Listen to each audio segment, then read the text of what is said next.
Reuters is reporting that Michael Flynn and other Trump campaign advisors had at least 18 previously undisclosed contact with Russian officials. We want to bring in the authors of that report, Reuters reporter Ned Parker, who joins us now on the telephone. And Ned, as we just mentioned, the number of conversations was 18. But what can you tell us about what was discussed? Right. My colleagues, Jonathan Lande and Warren Strobel, and I learned that there were these 18 contacts, 18 calls, and other electronic communications between the Trump campaign and Russian officials. 6 of those calls were with the Russian ambassador to the U.S., Sergei Kislyak. At least one of those 6 calls involved a former national security advisor for Trump, Michael Flynn. Now, the contacts were basically about rebooting the Russia-U.S. relationship, how to improve the strained U.S.-Russian business ties, how to counter the Islamic State in Syria, and how to rein in China on the world stage. These talks, in effect, between April and November, paved the way for an acceleration in contacts between Flynn and the Russian ambassador Kislyak after the election, where the two of them discussed how to create a secret back channel between President-elect Trump and Russian President Vladimir Putin, because both sides saw the U.S. bureaucracy as potentially poisonous.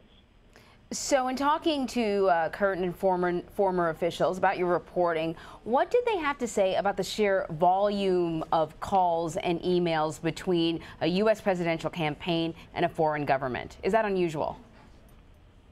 Well, there's no smoking gun in these contacts or evidence of collusion, which is being investigated by Congress and the FBI. However, the high volume of contacts with Russian officials and Kremlin-linked individuals during the campaign, according to different veterans of previous presidential campaigns, including Republicans, they all said this is extraordinarily abnormal. During a campaign, political aides are too busy getting elected rather than sketching out policy with a foreign counterpart for after the election. In your report, what's really fascinating about this report that has come out is there have been some people who have criticized President Barack Obama. Back in 2012, he was having a discussion with Dmitry Medvedev, and he talked about what he might be able to do after the election, right? So does that criticism have any merit, or is this something on the face of it completely different? That's a great question.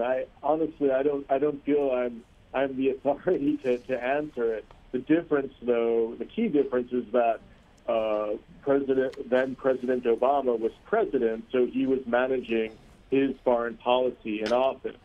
Trump was a nominee who was not in office, so that is a distinction that's worth pointing out. That said, there's nothing illegal about the calls or contacts, the desire to discuss how to improve the relationship.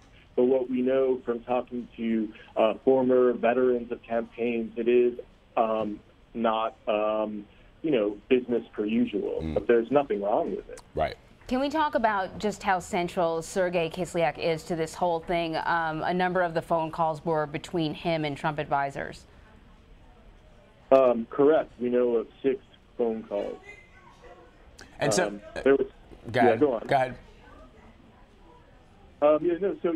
He's clearly at the center of the contacts. There are at least 6 calls, and then the calls he had with Flynn that we already knew about, the 5 calls in late December after new sanctions were announced on Russia that Flynn and Kislyak had, and ultimately prompted Flynn's resignation as his firing as national security advisor, because he covered up the nature of those discussions with Vice President Pence.